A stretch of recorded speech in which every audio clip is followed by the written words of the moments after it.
August, I think it was Yeah. August of 2015, Yeah. you gave your life to Christ, and that really set your life on a different trajectory because you have such a testimony. Yeah. Yeah. Yeah. I feel like my life wasn't given to Christ. He took it. Like Yeah. it wasn't anything that I went willingly to do. I don't know if you know much, but many people just walk up to the altar during their testimony and they give their life to Christ. Well, I was having an abortion.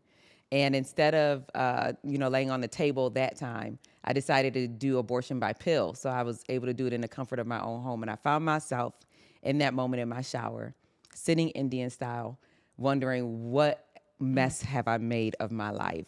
And I wasn't at that place of suicide. I still wanted to live, but I was Yeah. also right above that, like, you're Yeah. dumb. And why are you doing this? Yeah.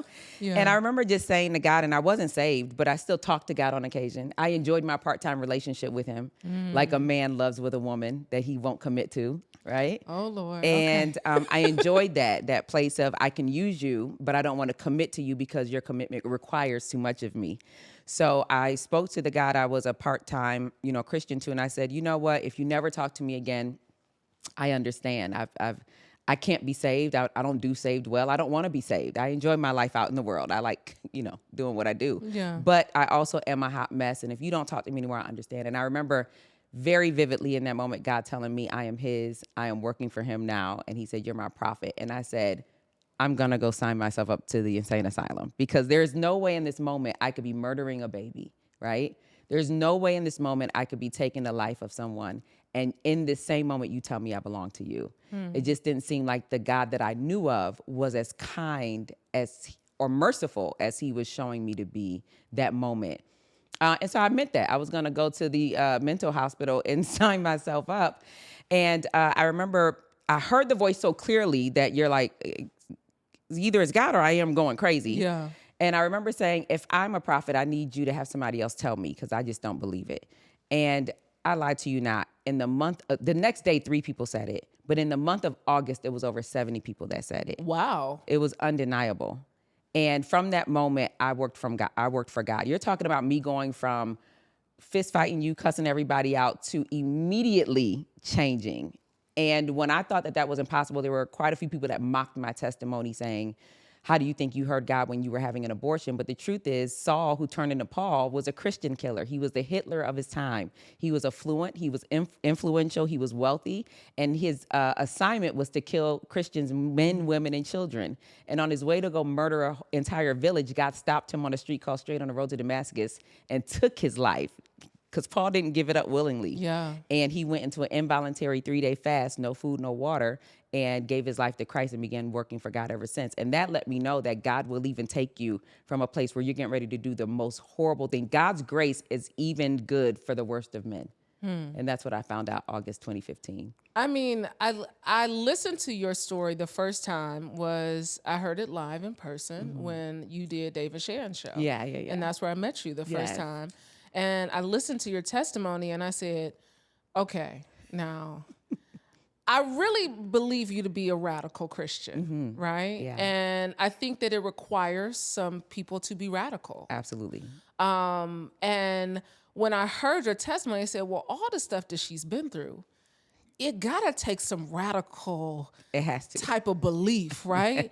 Because you told the story of being in a club. You were sweeping up the club or cleaning up the club. Yes. And there was a gunman. That's right. That came. I got to tell it. Yes, you have to. Okay. That's why I gave you the That's setup. right.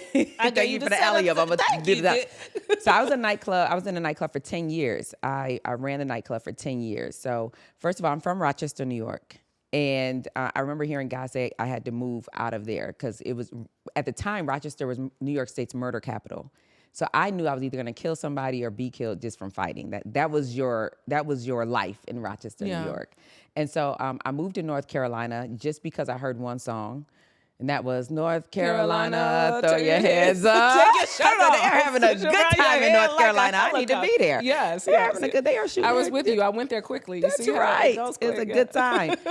So I go to North Carolina, and I remember being there, and I said, what's the most popular nightclub here? And somebody said, go here on Sunday. And I went on a Sunday. It was packed. On a Monday, I knocked on the door, and I said, are you hiring?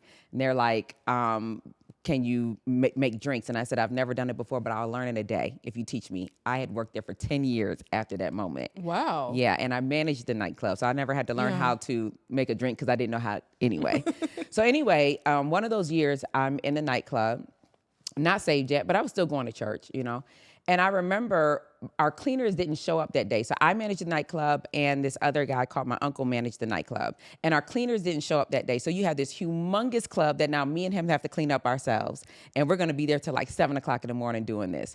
So he said, Tiff, I'm going to take the bathrooms up front. You just take the mop and you mop up front, right? So I want you to take that into account, that everything I'm getting ready to tell you, he was cleaning just a small bathroom. Yeah. So I immediately see I hear the Lord say, lock the front doors. And I said, why am I going to lock the front doors? Now I'm having a conversation by myself with the mop. Why am I going to lock the front doors? I never lock the front doors. That doesn't make sense. We have to take the trash in and out the front doors. That's inconvenient. I immediately see a vision. And I go into a trance. I see a vision, and I see the face of this man, and I see everybody in the building on their knees, blindfolded, shot in the back of the head, execution style. Wow. Heard God again say, lock the front doors. And I was like, why would I lock the front doors? That doesn't make any sense. I know the guy that I just saw in the vision, nicest guy I've ever met. Maybe dangerous to everybody else, but he's always been nice to me. Doesn't make sense. And I heard one more warning, lock the front doors. I went and locked the front door. I said, well, what's the harm in locking the front door? Yeah. So I go and lock the front door. I come back to my mop. And the point of me saying that is, imagine how long it took for me to have that vision that when I got done, Uncle came out the bathroom, like, you're still in the same spot. He pushed me out the way, like, just imagine a big brother pushing, like, move, give me the mop, I'll do it. But he pushed me so hard that I flew on the ground and slid. And in that moment, those real bullets came through the wall and through the window and hit him exactly where I was standing. Wow. Insane. You don't forget moments like that. No. And that was the story. When I heard you tell that story, I was like, well, wait a minute. Yeah, you don't forget moments like that. You don't forget when my birthday is the 4th of July. So one of those years I was in New Orleans celebrating my birthday. And I remember being headed to the Superdome, going to celebrate just, the festival. And I was on the city bus going there. And I remember immediately going into a cry. Now, I don't cry. So imagine my friends. I know you said this. This was on my notes to talk about too, because you said you cry like maybe once a year. Maybe once a year, right? Like, I just don't cry. And I remember being on that bus, and I was with my friends who know I don't cry, and I started to weep and scream to the top of my lungs, something bad is gonna happen here. Something bad is gonna happen here. I wanna go home. And I repeated over and over again. And people are like, is everything okay with her? And somebody's like, are you okay? And I didn't know. The bus driver's like, should I stop? As soon as the night was over, I booked a flight home, and a week later, Hurricane Katrina hit New Orleans. Wow. Mm-hmm. Wow. Mm-hmm. So is this the moment, like, when is the moment that you said, I'm going to touch and agree, I'm a prophet? The shower. So Katrina was 2005? Mm-hmm. I had my experience with God in 2015. Yeah. That's 10 years later. 10 years later. That's 10 years later from the first time I met a woman in 2005 that met me at the airport, stranger. I've never seen her since. And she said, God told me to tell you one day you're going to change and save lives. I laughed in her face. I said, ma'am, I cannot change and save my own lives. I'm a baby mama. I cannot do anything different than what I'm doing. She said, no, listen, you're going to change and save lives, but there's one warning that God has for you. They're going to try to change how you talk. God said, do not listen to them. Your voice is the voice your generation understands. That was 10 years before I came into agreement to work for God. Hey, Vault family, thanks for watching. If you enjoyed this clip, make sure to check out our full interview on our channel at Vault Empowers Talks. We don't just scratch the surface. We dive deep into the lives of some of the world's most influential leaders and change makers. Don't forget to like, to comment, and be sure to subscribe for more inspiring conversations. See you next time.